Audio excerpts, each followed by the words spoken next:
Hello students, आपका हमारे channel notes चर्चा पर स्वागत है। तो आज की वीडियो का टॉपिक है विजयनगर साम्राज्य।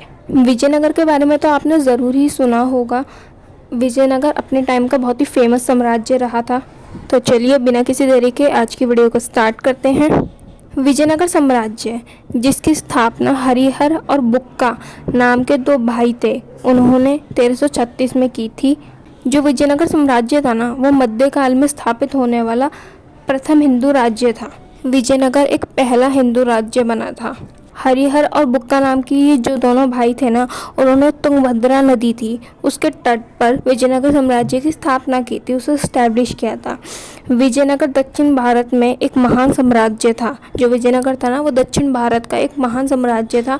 विजयनगर साम्राज्य दक्षिण भारत के ज़्यादातर हिस्सों में फैला हुआ था। इसके जो संस्थापक थे वो आप जानते हैं, हरिहर और बुक्का के जो पिता थे ना, संगम के नाम पर संगम वंश की स्थापना की थी। मतलब कि जो हरिहर और बुक्का थे ना, उन्होंने अपने पिता, जो कि उनके पिता का नाम था संगम, उसके नाम पर उन्होंने इस वंश की स्थापना की थी, संगम वंश।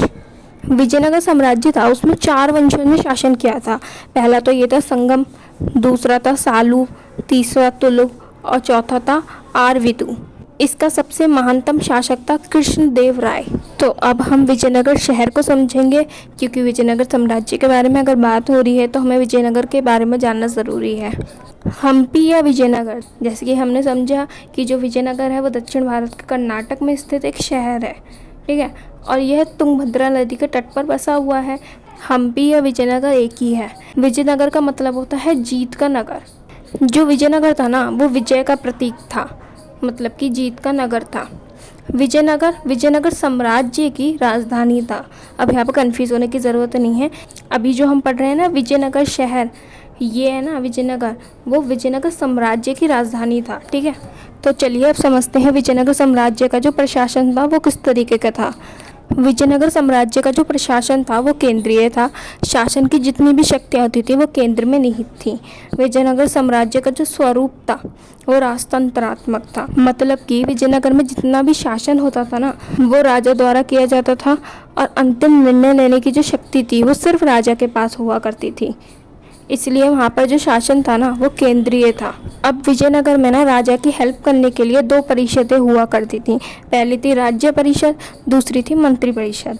राज्य परिषद में क्या था कि राजा इसी की सलाह पर नीतियाँ बनाता था। जो राजा हुआ करता था वो राज्य परिषदों से सलाह लेकर उन पर ही नीतियाँ बनाता था, उनके अकॉर्डिंग ही बनाता था।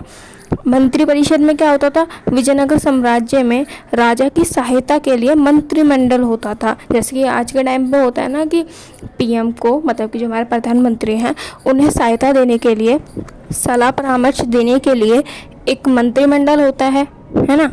उसी तरीके से इसमें जो मंत्री परिषद होती थी उसमें कुल 20 सदस्य होते थे। मंत्री परिषद राजा को सलाह देते थे सिर्फ। अब जो नेक्स्ट है हमारा वो है भू राजस्व व्यवस्था।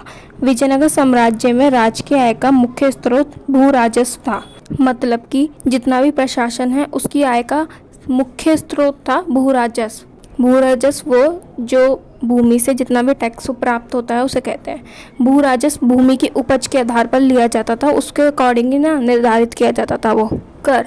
विजयनगर साम्राज्य में विभिन्न प्रकार के कर लगाए जाते थे। संपत्ति कर, भूमि कर, वार्षिक कर, व्यवसाय कर, विवाह कर, है ना। कर से एकत्रित धन का प्रयोग मंदिरों के निर्माण में किया जाता था। मतलब कि साम्राज्य में जितने भी टैक्सेस लगाए गए थे ना, उनसे जितना भी धन प्राप्त होता था उसे वो कलेक्ट करते थे और उससे मंदिरों का निर्माण करवाया करते थे। नेक्स्ट है हमारा सैन्य व्यवस्था। विजयनगर साम्राज्य के राजा के पास एक विशाल तथा एक स्थायी सेना होती थी। मतलब कि साम्राज्य की रक्षा के लिए जो राजा होता था उसके पास एक विशाल, मतलब एक बड़ी और लंबे समय तक रहने वाली सेना होती थी। सेना में पैदल सेना होती थी, घुड़सवार सेना होती थी और हाथी वाली सेना होती थी। पैदल सेना वो जो नॉर्मल सैनिक होते थे, घुड़सवार सेना वो होती थी जो घोड़े पर सवार हुआ करते थे, और हाथी सेना वो जो हाथी पर हुआ करते थे। अब लास्ट है हमारी न्याय व्यवस्था।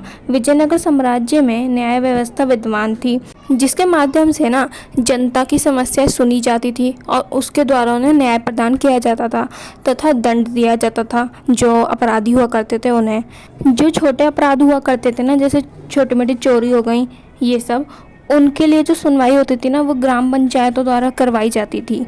ग्राम पंचायतों को यह अधिकार प्राप्त था कि वो छोटे अपराधों की सुनवाई कर सकते हैं। बड़े तथा गंभीर अपराध पर मृत्युदंड दिया जाता था, मतलब जो बड़े हैं और बहुत सीरियस क्राइम है ना, उन पर मृत्युदंड दे दिया जाता था। किसी अपराधी द्वारा कई बार अपराध करने पर अंगभंग भी किया जाता था, मतलब कि कोई अपराधी है, क्रिमिनल है, यदि उसने एक बार से अधिक बार अपराध किया है तो उसके बॉडी के किसी एक पार्ट को भंग कर दिया जाता था, मतलब कि डिस्ट्रॉय कर दिया जाता था। ये भी एक सज़ा थी। तो इसी के साथ आज की हमारी वीडियो कंप्लीट होती है। I hope today's video worth it for you. If you like this video please like, share and subscribe for more updates.